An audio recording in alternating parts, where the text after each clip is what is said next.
شرکتوں سے تعلق رکھنے والوں کے لیے اوقات کار کا دورانیہ دفتری امور سے متعلق کارکنوں سے مختلف ہوتا ہے۔ صفائی کے کارکنوں اور نجی سیکیورٹی کے اداروں میں کام کرنے والوں کے لیے اوقات کار کا دورانیہ عام دنوں میں 12 گھنٹے جبکہ رمضان المبارک میں 10 گھنٹے ہے۔ دفتری اوقات کار عام دنوں میں 8 اور رمضان المبارک میں 6 گھنٹے مقرر ہیں۔ ہیومن رائٹس کمیشن کے مطابق وزارت محنت 8 گھنٹے کے دورانیے کے حوالے سے قانون میں ترمیم کرے کہ ڈیوٹی آورز 8 گھنٹے جس میں نماز اور کھانے کا وقفہ شامل ہے۔ ابھی تک اس حوالے سے دونوں اداروں میں بحث جاری ہے۔ اسیر ریجن ایک ہفتے قبل اے ٹی ایم اکھاڑنے والے ملزمان گرفتار۔ سعودی عرب کے اسیر ریجن کے پولیس ترجمان نے کہا ہے کہ گزشتہ ہفتے تنوما کمشنری میں بک لین کے ذریعے سے سڑک پر نصب نجی بینک کی اے ٹی ایم اکھاڑ کر لے جانے والے دونوں ملزمان کو گرفتار کر لیا گیا۔ ترجمان کے مطابق سی سی ٹی وی کیمرے کی فوٹیج کی مدد سے ملزمان کی شناخت میں آسانی ہوئی۔ سبق نیوز کے مطابق ترجمان پولیس نے مزید بتایا کہ دونوں ملزمان سعودی شہری ہیں جن کی عمریں 30 برس کے قریب ہیں۔ ان کے خلاف ڈکیتی کا مقدمہ درج کر کے پراسیکیوشن جنرل کے حوالے کر دیا جہاں مزید تحقیقات جاری ہیں۔ پولیس نے ملزمان کا چلان کر انہیں پراسیکیوشن جنرل کے حوالے کر دیا جہاں مزید تحقیقات کے بعد ان کا مقدمہ فوجداری کی عدالت میں بھیج دیا جائے گا۔ تعمیراتی ملبے کی پہلی ریسائکلنگ فیکٹری۔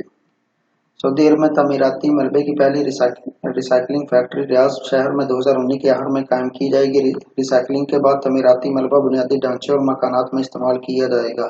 سعودی ریسائکلنگ انویسٹمنٹ کمپنی کے executive chairman gyro when Vincent نے بلومبرگ سے گفتگو کرتے ہوئے کہا کہ سعودی عرب میں پہلی فیکٹری ہوگی۔ آئندہ 30 برس کے دوران مزید فیکٹریاں قائم کی جائیں گی۔ کھاد، غذا، کاغذ، پلاسٹک اور دھاتوں کے ملبے کی ریسائکلنگ ہوگی۔ یاد رہے کہ 14 جولائی 2019 کو ملبہ جات کے نگراں قومی مرکز ریاض میونسپلٹی اور سعودی ریسائکلنگ انویسٹمنٹ کمپنی نے مفاہمی یادداشت پر دستخط کیے تھے۔ اس کے بعد تینوں فریق مل جل کر ریاض میں ملبے کے شعبے کی جامع حکمت عملی نافذ کریں گے۔ 2035 تک ریسائکلنگ کے اسٹریٹجک اہداف پورے کریں گے۔ ریسائکلنگ کے نمایاں ترین اہداف میں 81% ٹھوس ملبے کی ریسائکلنگ شامل ہے۔ سعودی دارالحکومت ریاض میں سالانہ 3.4 ملین ٹن ٹھوس ملبہ نکل رہا ہے۔ سعودی اور اماراتی وزیر خارجہ کی ایک ساتھ پاکستان آمد۔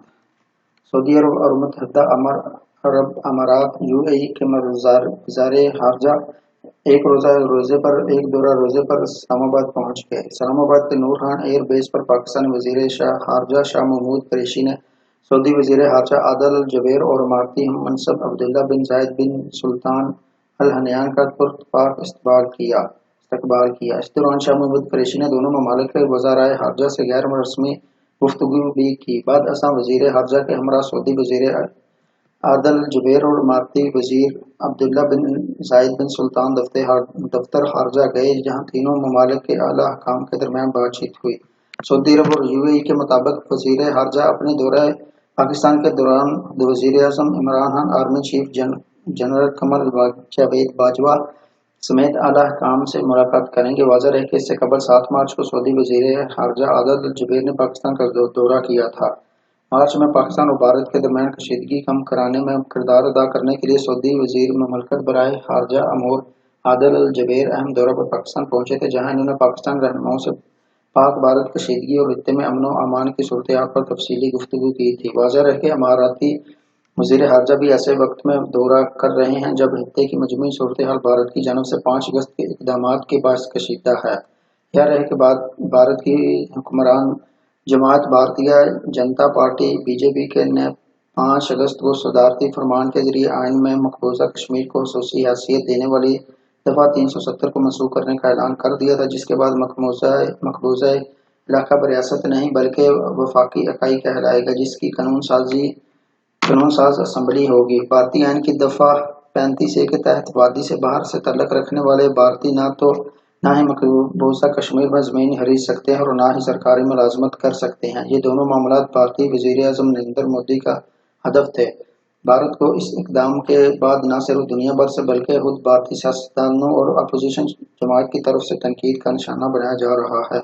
یہی نہیں بلکہ بھارت نے 5 اگست کے اقدام سے کچھ گھنٹے قبل ہی مقبوضہ وادی میں مکمل لاک ڈاؤن اور کرفیو لگا دیا تھا جبکہ مواصلاتی نظام بھی منقطع کر دیے تھے جو کہ 1 ماہ گزرنے کے بعد بھی تاحال معطل ہیں۔ تو ناظرین یہ رہی سعودی عرب کے پچھلے 24 گھنٹوں کی اہم ترین خبریں۔ آپ کو یہ ویڈیو کیسے لگی کمنٹ سیکشن میں کمنٹ کر کے ہمیں ضرور بتائیں، اور ویڈیو کو لائک کرتے ہو فیس بک، واٹس ایپ اور ٹویٹر پر دیگر دوستوں کے ساتھ شیئر بھی ضرور کریں۔ جن دوستوں نے ابھی تک چینل کو سبسکرائب نہیں کیا وہ چینل کو سبسکرائب کرتے ہوئے بیل آئیکن پر لازمی کلک کریں تاکہ ہر آنے والی نئی ویڈیو کی اپڈیٹ آپ کو ملتے رہیں۔ ویڈیو دیکھنے کا بہت شکریہ۔ السلام علیکم ورحمۃ اللہ۔